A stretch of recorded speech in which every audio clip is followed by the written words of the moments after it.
유월절 엿새 전에 예수께서 베다니에 이르시니 이곳은 예수께서 죽은 자 가운데서 살리신 나사로가 있는 곳이라.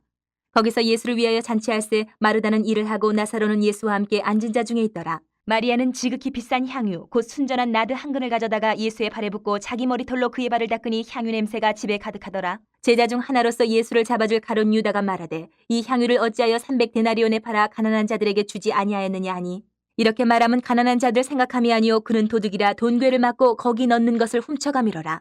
예수께서 이르시되 그를 가만두어 나의 장래할 날을 위하여 그것을 간직하게 하라. 가난한 자들은 항상 너희와 함께 있거니와 나는 항상 있지 아니하리라 하시니라. 유대인의 큰 무리가 예수께서 여기 계신 줄을 알고 오니 이는 예수만 보기 위함이 아니요 죽은 자 가운데서 살리신 나사로도 보려 함이로라. 대제사장들이 나사로까지 죽이려고 모의하니 나사로 때문에 많은 유대인이 가서 예수를 믿음이로라. 오늘 말씀은 예수님 앞에 서 있는 사람들이 세 부류로 나눠지는 모습을 보게 됩니다. 크게 하면 두 부류로 나눠지는 것 같습니다. 한 부류는 예수님께 가장 귀한 것을 드리고 예수님을 증거하는 사람들이에요. 또 한 부류는 예수님 곁에 있으면서도 계산을 하는 사람들. 또 마지막 한 부류는 이 예수님께서 일으키신 생명의 역사를 보고도 회개하지 않고 죽이려는 부류예요. 오늘 말씀을 보면서 나는 어디에 속했는가, 어디에 속해야 하는가 우리가 묵상하기를 바랍니다. 같은 예수님 앞에 서 있어도 이렇게 마음의 방향이 다를 수 있다는. 그래서 단지 오늘 우리가 마리아 얘기, 가룟 유다 얘기, 대제사장 얘기가 아니라 그 가운데 내 삶을 이렇게 비춰보면서 나는 어느 쪽에 서 있는가 한번 살피면 좋겠습니다. 먼저 마리아는 정말 값비싼 향유를 예수님 발에 붓고 자기 머리털로 닦았다 이렇게 돼 있어요. 1절부터 3절에 있는데 이것은 단순하게 그냥 감정 표현이 아니고 믿음의 고백인 거예요. 마리아의 믿음의 고백. 마리아는 예수님께서 자기 오라비 나사로를 살리신 분이라는 걸 너무너무 잘 알아요.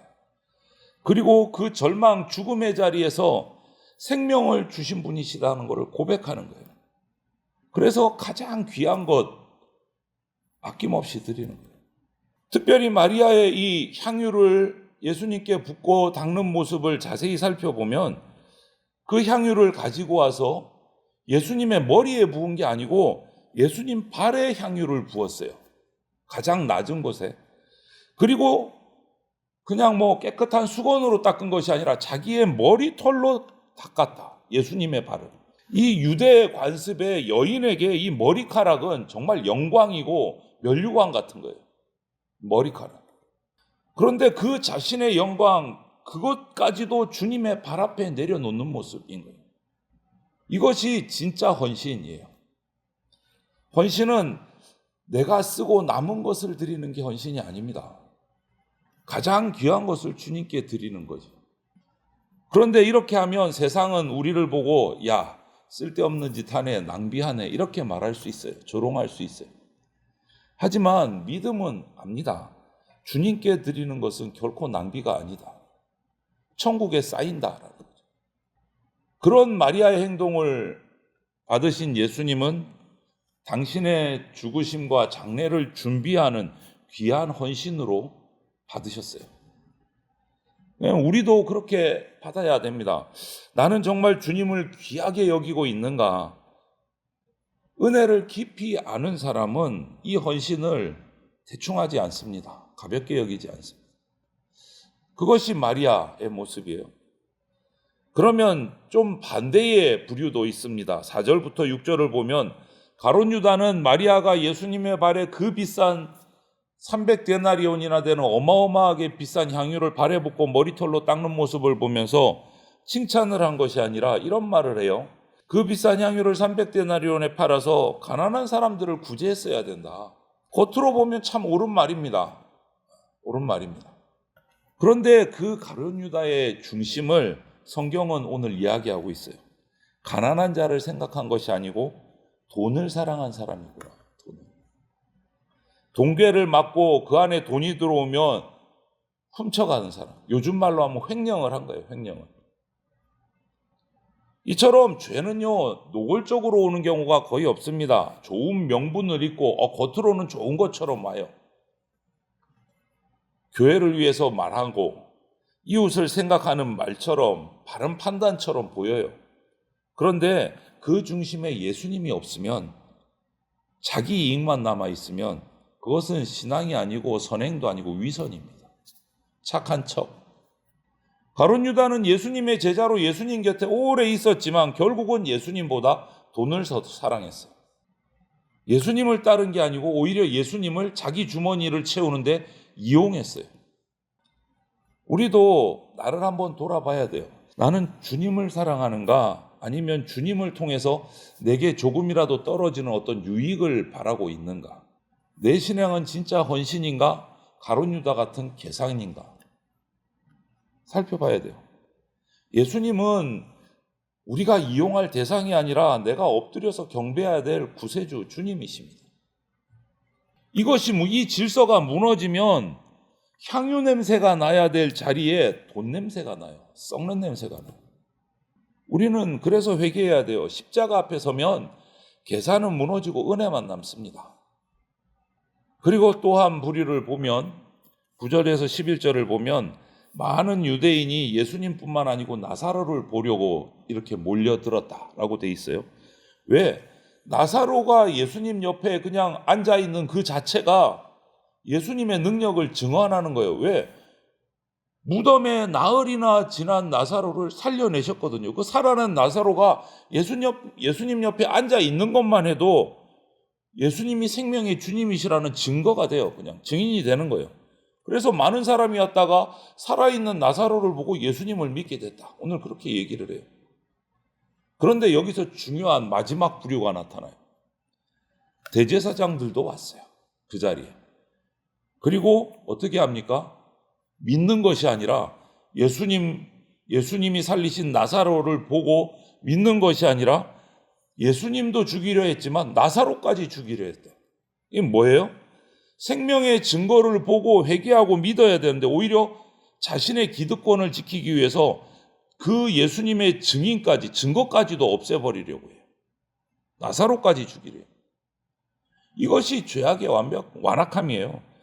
빛이 비추면 빛을 향해서 돌아서야 되는데 그 빛을 꺼버리려고 하는 거예요. 여러분, 예수님을 미워하는 세상은 예수님뿐만 아니라 예수님의 증인들, 복음의 전도자까지도 미워합니다. 빛을 끄려고 해요. 나사로를 죽이려고 한 것처럼. 그렇다고 해서 복음을 받은 우리가 증인의 삶을 멈출 수는 없는 거예요. 겁먹고 멈춰서는 안 되는 거죠. 나사로는 살아있는 그것으로 증언이 됐어요. 우리도 마찬가지입니다. 복음으로 거듭난 사람은요, 내 말 한마디, 삶의 행동으로 예수님이 나타나야 돼요. 드러나야 돼요. 세상은 교회를 보고 비판하기도 하고 조롱하기도 하고 그러지만 결국은 목사의 설교보다 성도들의 삶을 먼저 볼 수밖에 없습니다. 교회 들어와서 그래 교회가 잘하나 못하나 보자 이러고 교회 들어와서 목사 설교 듣는 불신자는 없어요. 세상 속에서 자기 직장에서 자기 이웃집에서 교회 다니는 성도들을 먼저 봐요. 그러니까 저와 여러분들이 나사로처럼 마리아처럼 가정에서 교회에서 일터에서 예수님의 생명을 보여야 돼요. 그들이 제일 먼저 보는 거는 성도의 삶이에요. 그래서 복음은 입술의 말만 아니라 삶의 향기로 풍겨져야 되는 거예요. 하나님이 사랑하시는 성도 여러분, 오늘 본문은 결국 우리에게 이런 질문을 던지는 거예요. 너 어떤 사람으로 살아가고 있니? 너 어떤 사람으로 세상에 서 있니? 이 질문 던지는 거예요. 마리아처럼 예수님을 사랑하는 사람으로 살아가는지, 나사로처럼 예수님을 증언하는 사람으로 살아가는지, 아니면 가룟 유다처럼 예수님을 이용하면서 계산기 두드리면서 살아가는지, 아니면 예수님도 죽이고 나사로도 죽이고 자기의 이득을 위해서 살아가려고 하는지. 복음은 우리를 마리아의 자리로, 헌신하는 마리아의 자리로, 복음을 증언하는 나사로의 자리로 오라고 부르시는 거예요. 그리고 가룟 유다의 길, 이 대제사장의 길에서는 좀 떠나라고 하시는 거예요. 바라기는 저와 여러분들의 모든 삶에서 이 탐욕의 냄새, 돈 냄새, 죽음의 냄새보다 헌신의 냄새, 말씀의 향기가 풍겨지기를 바랍니다. 계산보다는 사랑이, 체면보다는 헌신이, 침묵보다는 증언이 나타나기를 바랍니다. 그래서 우리 인생이 예수 그리스도의 그 향기로 풍겨나는 그러한 삶이 되기를 주님의 이름으로 축원을 드립니다. 아멘.